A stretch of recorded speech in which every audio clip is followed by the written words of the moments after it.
Loué et remercié soit le Seigneur. Je crois qu'à nous tous, les heures de hier soir et celles de ce matin nous ont fait du bien.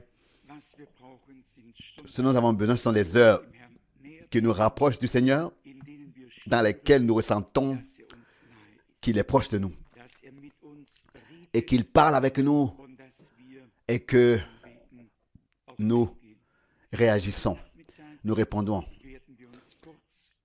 Et cet après-midi, nous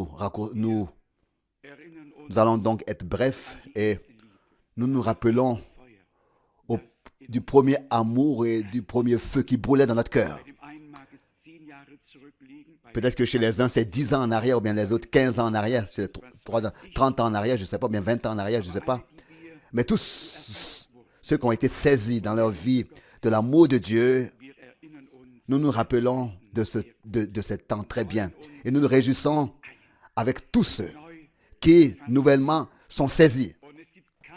Et il n'y a aucune meilleure réunion que les réunions où il y a des nouveaux convertis et des nouvelles personnes qui arrivent. Et là, alors les visages sont plus gais. Et ceux qui sont attristés se réjouissent. Alors il y a encore quelque chose qui se passe. Et ça, nous le souhaitons aussi de tout notre cœur, que de nouveau une nouvelle joie vienne. Vu extérieurement, d'un point de vue purement extérieur, c'était l'une des plus belles régions, la Prusse orientale, comme la RDA, avec les beaux plateaux. C'est ainsi que tout là-bas aboutit dans ces beaux lacs. C'est les régions les plus belles que nous avions. Mais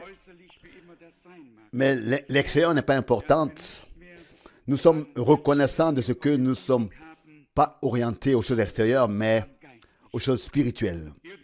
Vu terrestrement, cet endroit ici, maintenant j'utilise un mot français, est la région la plus triste qui existe. Triste, ça veut dire triste en français. Et donc triste. Donc, en ce qui concerne le paysage, c'est la région la plus triste, c'est la région la plus triste. Mais Dieu peut apporter de l'enthousiasme aussi dans de telles régions. Vous savez, quand vous allez en Palestine, extérieurement, il n'y avait rien à voir, mais le Seigneur a justement choisi de tels endroits, de telles régions, et il les a rendus connus dans le monde entier. Qui est-ce que Dieu choisit aujourd'hui? Pas ceux qui sont vus, qui sont populaires. Il choisit ceux que personne aurait invités. Et c'est justement ces hommes qu'il a conviés, qu'il a invités pour en faire la gloire de sa grâce.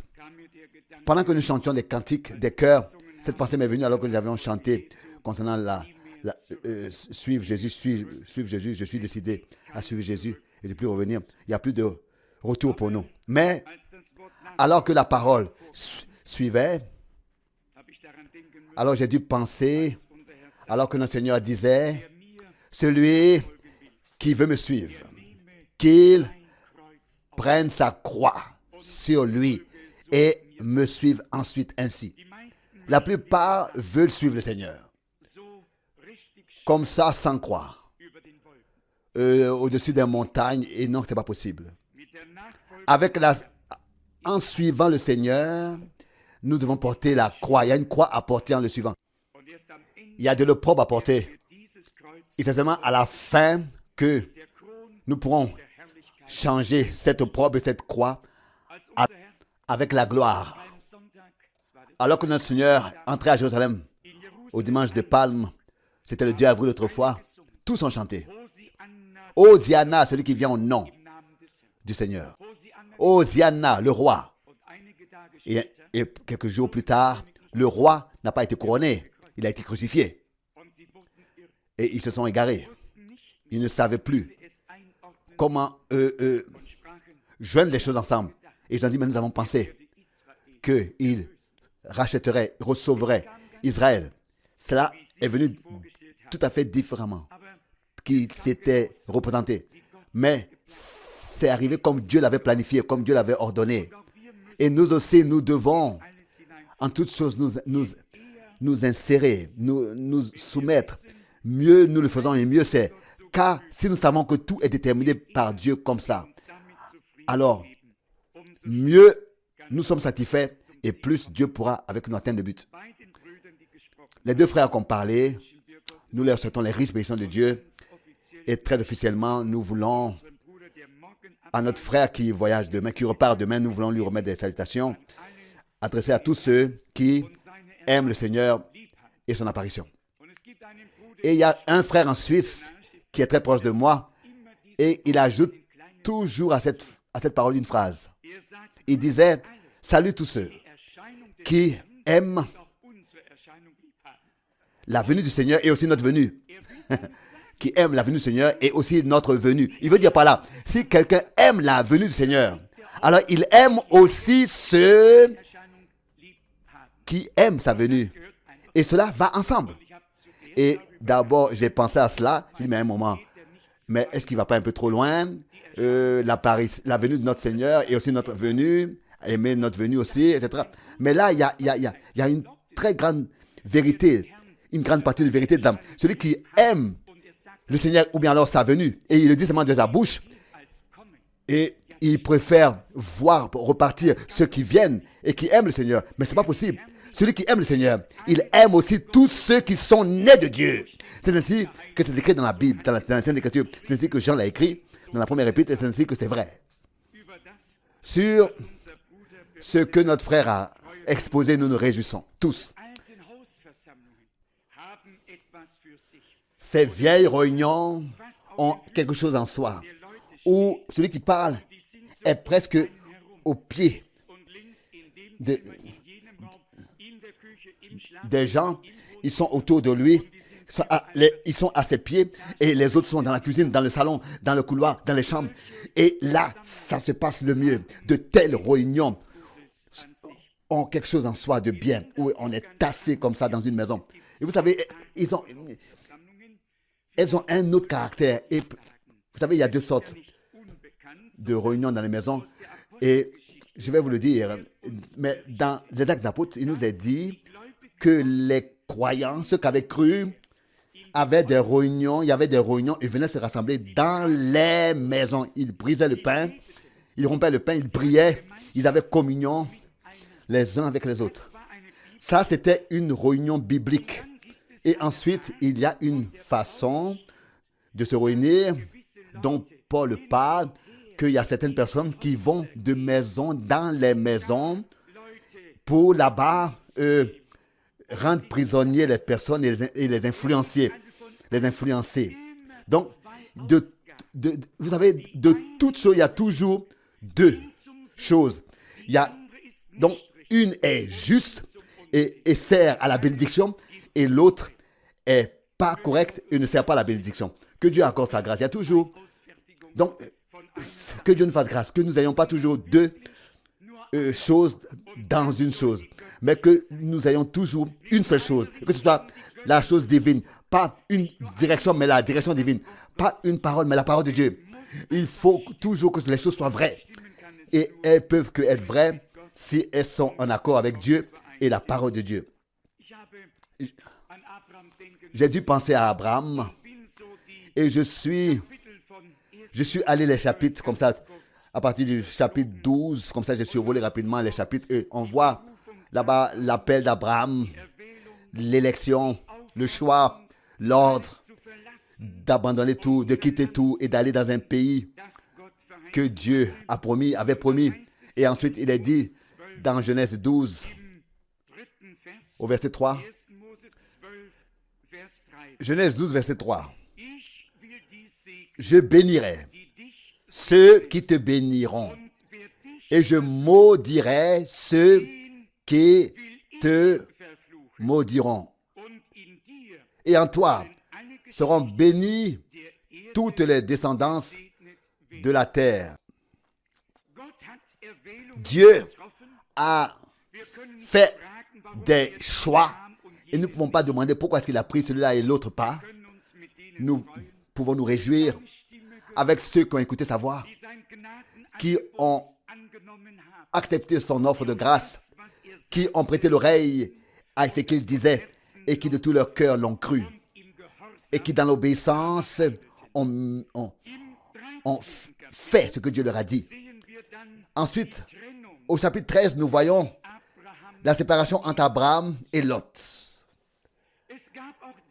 Là, il y a eu aussi, et ça c'est le chemin d'un croyant, il y a des désignations, des choses qui sont passées que nous ne pouvons pas laisser de côté. Abraham a été choisi par Dieu, élu par Dieu.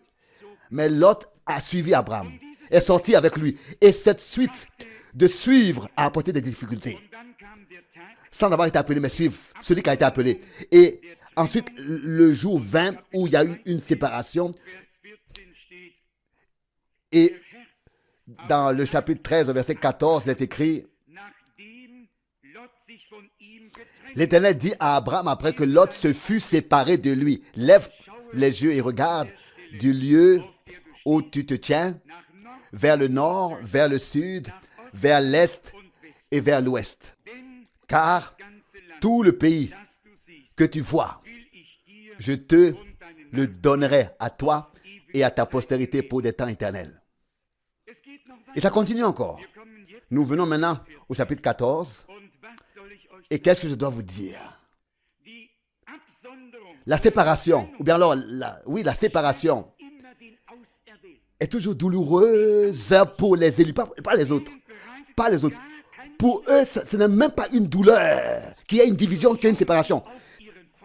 Tel que Lot, ils regardent à leur privilège, à leur avantage. Si c'est vraiment un avantage, le temps le montrera. Mais eux, ils regardent comme Lot a regardé.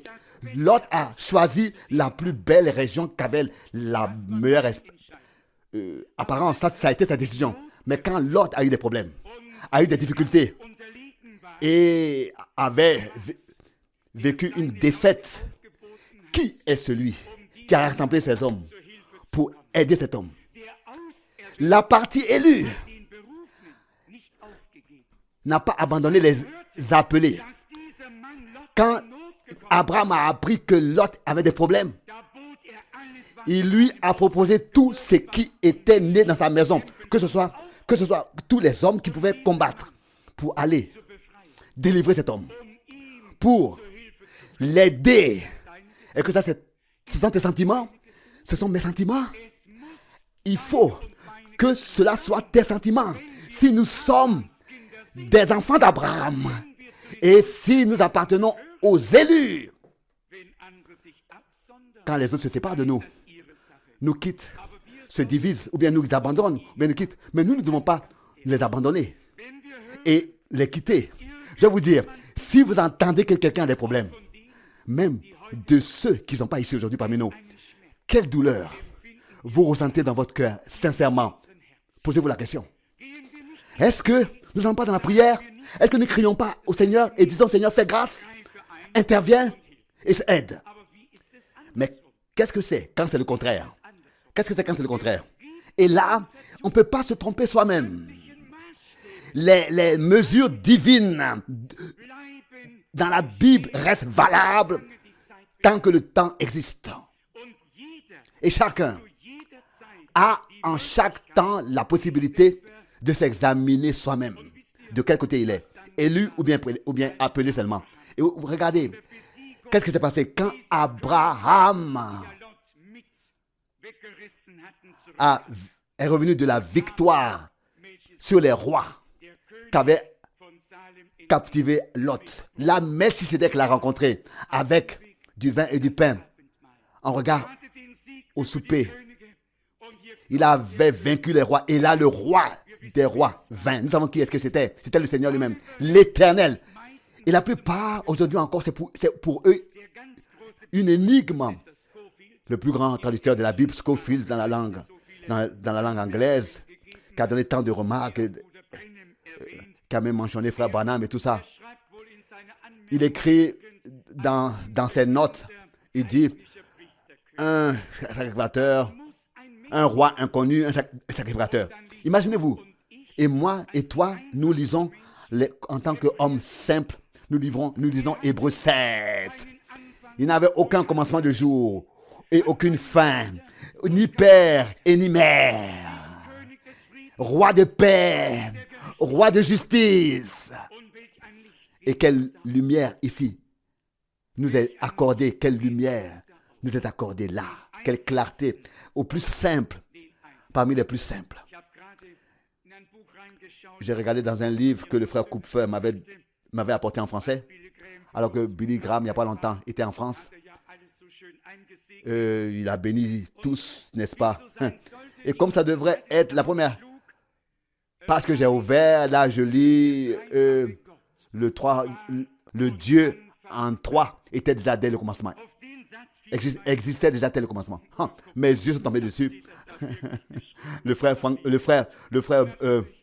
Kupfer me demandait si c'était vraiment écrit dans cette Bible. Oui, il avait lui-même l'a constaté. Qui est le Dieu en trois? Qui devrait être le Dieu en trois? Il n'y a pas de Dieu en trois, pas en deux.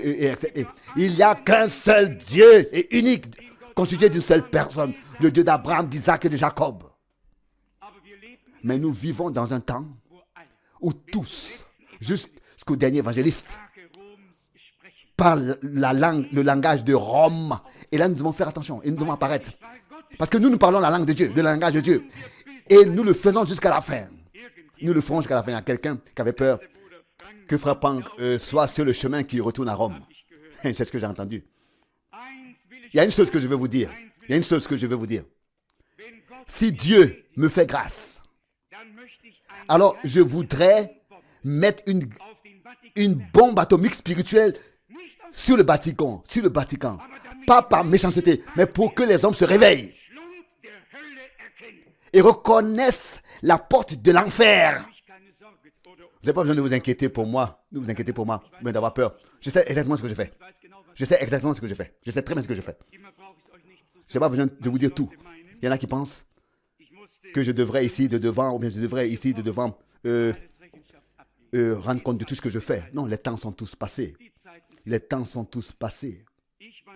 Je sais une chose, que Dieu nous a donné un grand message, et c'est-à-dire le dernier message. Il nous l'a confié. Et le frère Rousse, ce matin, a donné un exposé. C'est terrifiant. Toute l'alliance, toute l'association et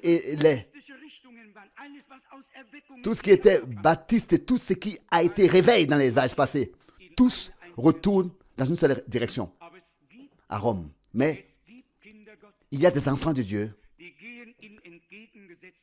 qui marchent dans la direction contraire. C'est dans la nature de la chose même. Comme le frère Balaam l'a relevé. Celui qui n'écoute pas ce que Christ le Seigneur dit, il va devoir écouter ce que dit celui qui vient en son propre nom. Et nous voyons comment est-ce que les rôles sont échangés. Subitement, Marie devrait être toute reine du ciel, mère de tous les croyants, de tous les chrétiens, co-rédemptrice, etc. Nous allons encore écrire qui elle est et ce qu'elle est. Nous allons devoir aussi écrire qui est celui qui se fait devenir tout et être tout. Nous savons, ne vous inquiétez pas. Pourquoi est-ce que Dieu nous a déterminés? Si nous, à qui la vérité nous a été confiée, nous ne la révélons pas, qui devrait alors la révéler? Et qui devrait alors l'écouter? Non, que cela soit loin. Nous sommes nés de nouveau pour, justement, ils avons été placés dans ce monde pour rendre témoignage pour la vérité. Et les choses restent ainsi, jusqu'à le dernier jour de ma vie. Ici, dans Genèse, chapitre 15, le Seigneur donne des promesses. Il parle avec Abraham et dit, au verset 1, « Je suis ton bouclier et ta récompense sera très grande. » Il lui disait auparavant, ne crains pas. Ne crains point. Ça, c'est ce que le Seigneur a toujours utilisé comme phrase dans l'Ancien et le Nouveau Testament. Ne crains point. Ne crains point, Abraham. Je suis ton bouclier et ta récompense sera très grande. Pourquoi est-ce que sa récompense sera très grande? Parce qu'il a prêté l'oreille. Il a écouté à ce que le Seigneur lui disait. Il a écouté. Il lui a obéi. Il a fait ce que le Seigneur lui a dit. Il est devenu un étranger ici sur cette terre. Parce qu'il a fait ce que Dieu lui a ordonné de faire. Vous pouvez lire tout cela. Comment ensuite il lui donne les promesses que ça postérité sera affligée. Chapitre 15, verset 13. Pendant 40 ans, et que le Seigneur les appellera à sortir, les sortira à bras étendus, puissants. Et Dieu l'a fait. Tout ce qu'il a promis, il a fait. Au chapitre 16, nous voyons ensuite ce qui s'est passé avec Ismaël. Et si nous allons dans le Nouveau Testament, et si nous prenons cette histoire dans le Nouveau Testament, ce n'était pas un grand accident. Paul écrit dans Galates 4, versets 28 et 29, « Vous, bien-aimés frères, vous êtes selon Isaac, enfant de la promesse, et tel que celui qui était né selon la chair persécutait celui qui était né selon l'esprit. C'est ainsi que c'est le cas maintenant, et cela reste ainsi jusqu'à la fin. » Et là, nous sommes déjà de nouveau au même point. Les uns haïssent et les autres sont haïs. Les deux avaient le même père. Un avait la promesse, l'un avait les promesses, et avec les promesses, l'héritage, et avec l'héritage, la bénédiction, et l'autre n'avait rien reçu. L'un était charnel, l'autre était spirituel. Et celui qui était né charnellement a haï celui qui était né spirituellement, qui était spirituel. Qui peut changer les choses? Cela reste ainsi jusqu'à la fin. Et c'est peut-être raison. Je le dis encore pour vous répéter. Nous avons la possibilité de nous examiner nous-mêmes pour voir s'il y a de la haine en nous, si nous pouvons haïr ou bien si nous sommes plutôt haïs. Est-ce que vous comprenez cela? Chacun a la possibilité d'examiner sa vie, ce qui se passe en lui, ses réactions. Et ça, nous devons le faire. Dans le chapitre 16, ici, nous avons déjà vu. Donc, il y a la petite histoire. Et puis ensuite, au chapitre 17, où Abraham fait l'alliance avec Dieu fait l'alliance avec Abraham et dit ici au chapitre 2, au verset 2, pardon. Genèse 17, verset 2. Dieu fait l'alliance avec Abraham. J'établirai une alliance entre moi et toi et je te rendrai extrêmement nombreux. Oh, quelle promesse. Toujours de nouveau, une nouvelle révélation, une nouvelle instruction, une nouvelle promesse, des nouvelles promesses, révélations et instructions. Pourquoi? C'était un élu avec qui Dieu avait des intentions. Si nous appartenons aux élus, alors des promesses et des promesses suivent qui nous sont adressées personnellement jusqu'à que tout le plan de Dieu au peuple de Dieu soit révélé et fait connaître et pour finir soit réalisé et s'accomplisse. Nous ne nous étonnons pas que Dieu tout de nouveau parlait avec Abraham. Ce n'était pas un hasard. Si moi maintenant je vous dis aussi avec nous, le Seigneur a toujours de nouveau parlé. Pas seulement une seule fois. Quand parfois nous pensions que maintenant il n'y a plus rien qui arrive. Subitement, il y avait de nouveau une révélation de la parole. Subitement, une lumière brillait pour nous dans la parole. Et le Seigneur a parlé avec nous. Et ça continuait avec son secours. Comme c'était avec Abraham. De station en station. D'une fois à une autre, toujours de nouveau, le Seigneur a parlé avec lui. Et nous voyons ici que cette alliance qui a été faite a apporté quelque chose avec elle. Et pour la première fois, il y a quelque chose que je remarque ici. Vous pouvez en fait aller au verset 10 jusqu'au verset 14 et lire. Là, Dieu a introduit le sceau de la circoncision comme signe de l'alliance avec Abraham. Il a introduit cela avec Abraham et aussi ainsi avec toute la semence d'Abraham.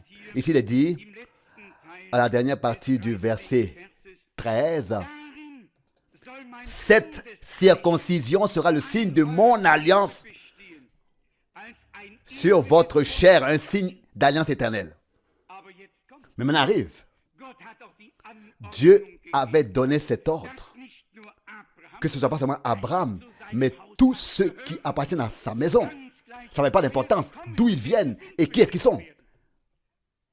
Ils devaient être circoncis tous. Et nous pouvons le lire au chapitre 17, au verset 25.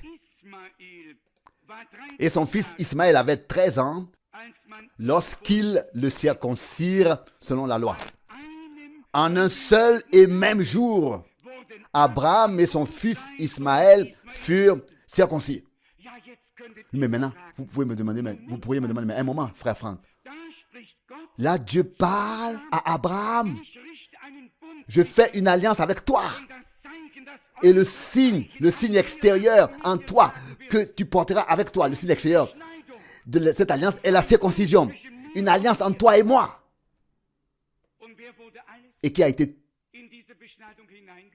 circoncis tous, même Ismaël. Mais où reste la promesse? Où reste la bénédiction? Où reste l'élection? Est-ce que vous remarquez à quoi est-ce que je veux venir maintenant? Extérieurement circoncis. Mais pas de participation à la promesse de Dieu. Il peut y avoir des croyants, des gens qui croient et même qui ont expérimenté dans leur cœur la circoncision. Et malgré tout, ils ne croient pas les promesses de Dieu.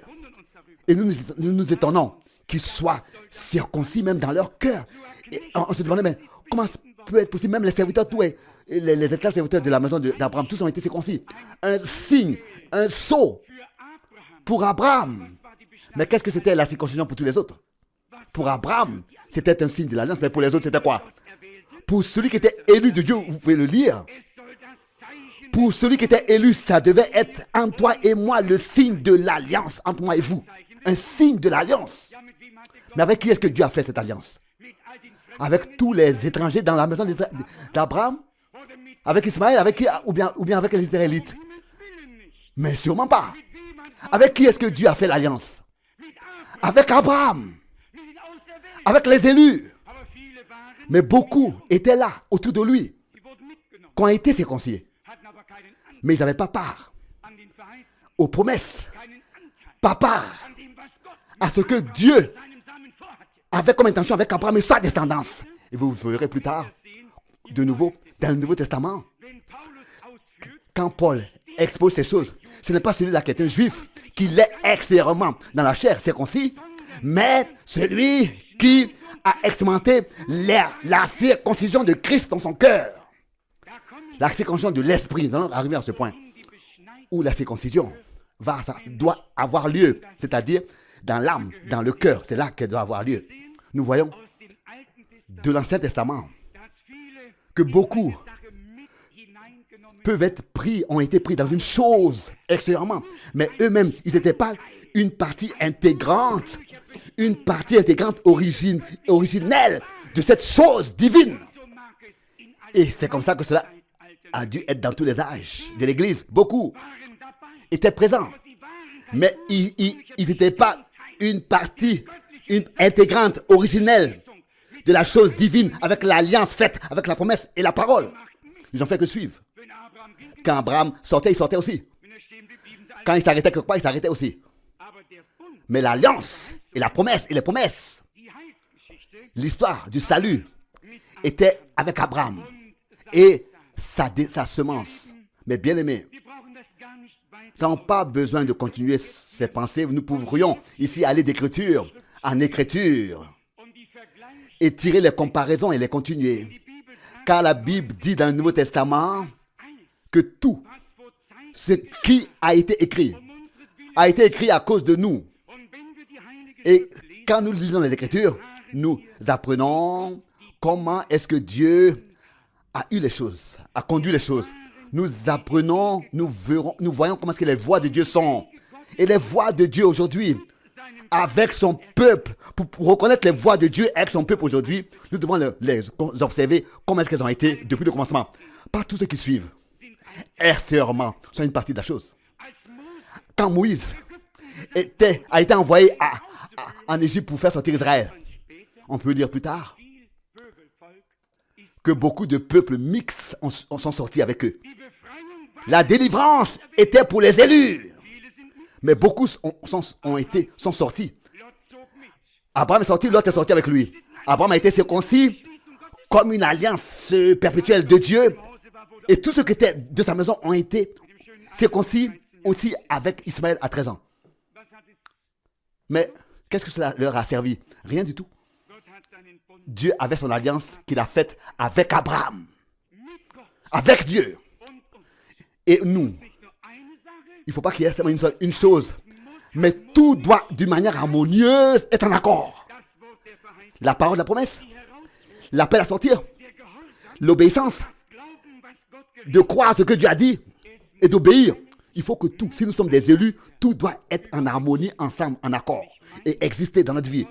Et je crois que Dieu nous conduit en ce que maintenant à la fin, une harmonie, un accord harmonieux, un accord et donc avec Dieu et son peuple sera atteint. Ne regardez pas aux choses extérieures.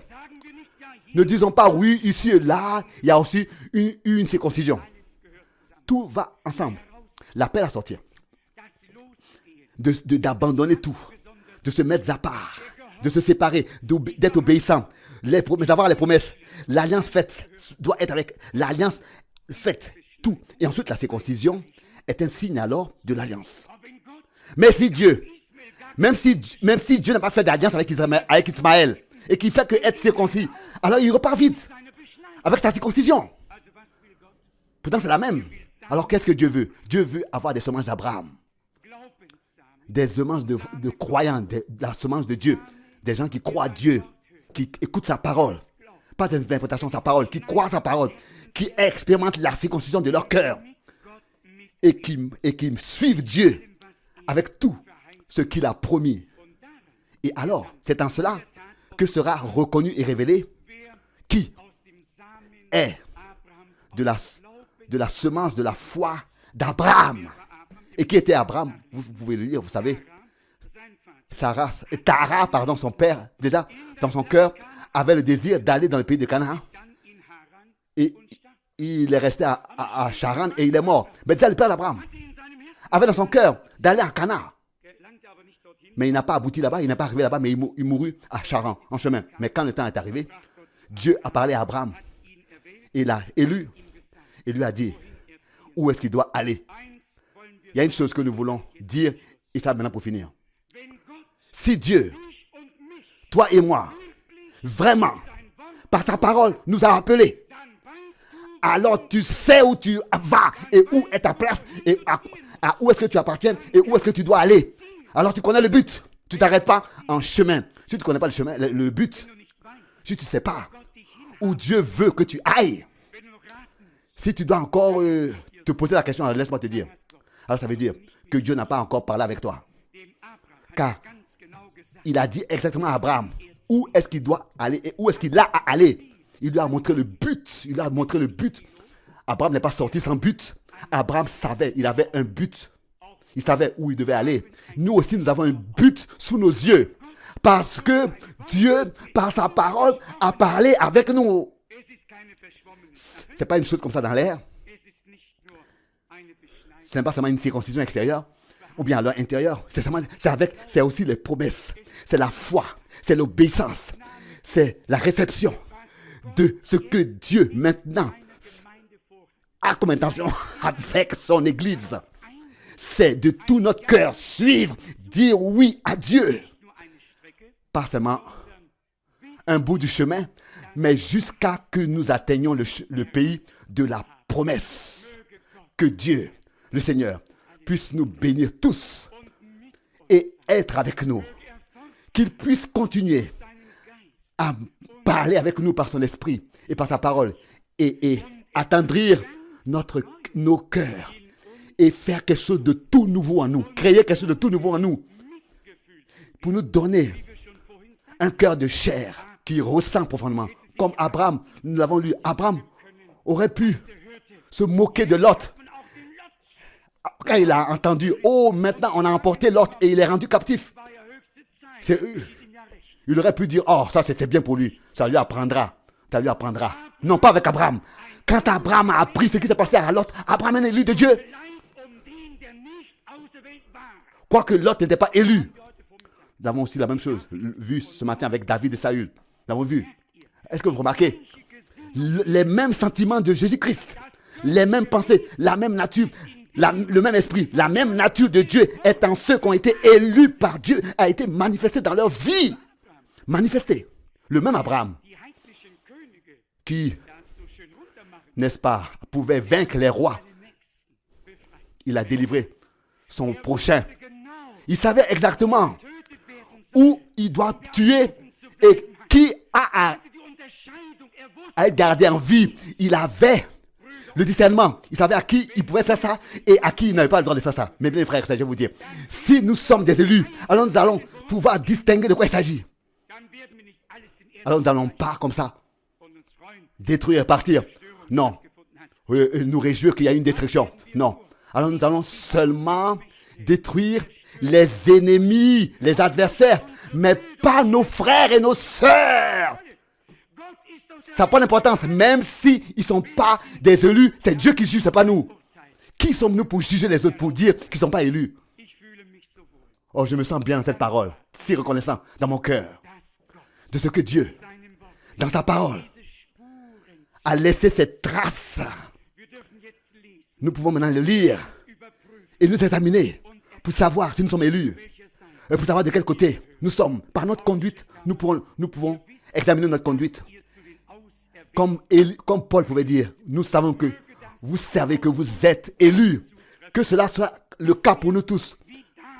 Que comme David, comme Abraham, comme tous les prophètes, oui, comme Moïse, nous puissions tomber dans la brèche et crier pour les autres et dire, Seigneur, ôte mon nom du livre de vie, mais laisse le peuple pour que nos ennemis ne disent pas, tu n'as pas amené ton œuvre à l'achèvement. Pourquoi il s'agissait pour Moïse?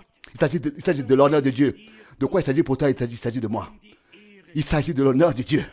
Et que nous soyons prêts à même dire, ôte mon nom du livre, mais que les autres puissent entrer. Que Dieu puisse achever son œuvre. Et dans la foi, nous allons de l'avant avec le Sauveur. Amen. Levons-nous pour la prière, revenons devant pour louer ensemble le Seigneur. Père Céleste, nous te remercions de la profondeur de notre cœur pour cette heure de grâce, pour ce moment que nous pouvons encore vivre. Nous ne savons pas quand est-ce que tu reviendras nous prendre, mais tu prépareras ton peuple, tu le prendras auprès de toi. Tu le prépareras. Et c'est le temps de préparation, Seigneur. Nous sommes heureux et reconnaissants de ce que nous pouvons être en toi, dans ton école et apprendre de toi, apprendre ce que tu as à nous dire. Nous sommes comme ces brebis, comme nous l'avons entendu ce matin. Nous avons besoin de quelqu'un qui nous conduit. Nous avons besoin d'un berger. Nous avons besoin, tu es le bon berger, et que ton bon Saint-Esprit puisse nous conduire, nous diriger. Nous conduire, c'est notre prière. Conduis-nous pendant que nous tenons ici. Accorde ta grâce pour adorer. Accorde ta grâce pour louer. Pour que nous puissions élever ton Saint-Nom. Louer ton Saint-Nom et qu'ensemble nous puissions te louer et t'exalter. Car tu es digne que nous puissions te louer et t'exalter. Alléluia. À ton merveilleux nom de Jésus. Amen. Glorieux nom. Mais bien aimés, qu'aujourd'hui, vraiment, personne quitte ce lieu sans repartir avec ça pour toujours dans son cœur. Que le Seigneur, toi aussi, t'a racheté. Nous pouvons écouter pendant 1000 ans la parole de Dieu, mais seulement dans le jour et dans l'heure où la parole de Dieu devient pour nous, par le Saint-Esprit, une révélation vivante. Que cela est déjà accompli. Alors ça veut dire que cela est avec nous et pour nous vraiment accompli. Et cela peut être aujourd'hui le cas. Mais bien aimé, celui qui meurt aujourd'hui, meurt dans son péché, meurt dans le péché de son incrédulité, parce qu'il n'a pas cru ce que le Fils de Dieu a fait pour lui sur la croix à Golgotha. Crois au Seigneur Jésus-Christ. Et toi et ta famille, tu seras sauvé. Ça, c'est la promesse. Et elle reste vraie éternellement. Et nous la prenons avec nous à la maison. Le ciel et la terre passeront, brûleront. Mais celui qui croit, constatera, verra que la parole de Dieu reste éternellement vraie. Père Céleste, j'ai encore pour moi et pour nous tous une requête très particulière sur le cœur. Que nous puissions dès cette heure seulement parler dans la foi. Si l'ennemi vient nous attaquer avec des pensées, que nous ne puissions pas les prononcer. S'il nous donne des pensées, tout ce qui n'est pas témoigné par ta parole vient de l'ennemi et nous ne devons pas les prononcer. Ne pas les croire de notre cœur et les prononcer de notre bouche. Que nous puissions apprendre ça. Dès aujourd'hui, comme le frère Branham l'a prêché dans la prédication, la plus grande bataille jamais livrée. Seigneur, Dieu, La bataille est dans notre tête, dans notre tête, dans nos pensées. Elle commence là, dans notre tête, pour que l'intérieur soit emporté. Bien-aimé Seigneur, que nous puissions dire aujourd'hui, laisser les pensées dans les pensées et ne pas les prononcer de notre bouche et les recevoir dans notre cœur. Que cela puisse accomplir dans notre cœur ce que Paul a écrit. Je crois. C'est peut-être la raison que je parle. Seigneur, que nous puissions seulement parler dans la foi et jamais dans le doute et dans l'incrédulité. Celui qui parle dans l'incrédulité, qui puisse fermer la bouche. Seigneur, ne le permets pas que nous puissions comme ça ne pas t'apporter l'honneur. Accorde ta grâce que nous puissions croire et dans la foi parler. Et pour aussi édifier l'autre et être une bénédiction pour les autres. Bien-aimé Seigneur, ensemble, nous aspirons à ce que tu puisses, encore dans le monde entier, faire propager ta parole puissante et créatrice. Nous voyons tout ce qui se passe parmi nous et devant nous. Oh Seigneur, fais grâce, fais-nous miséricorde. Et avec nous, fais miséricorde à tout ton peuple. Et si tu veux nous utiliser pour délivrer ceux qui ont été emportés, nous sommes à ta disposition, comme Abraham pour Lot. Bénis-nous et utilise-nous. Je te remercie pour ce week-end. Je te remercie pour les prédications que nous avons entendues, pour la parole que nous avons considérée. Je te remercie pour tout. Je te remercie. Je te remercie. Dans le saint nom, précieux nom de Jésus. Alléluia. Amen.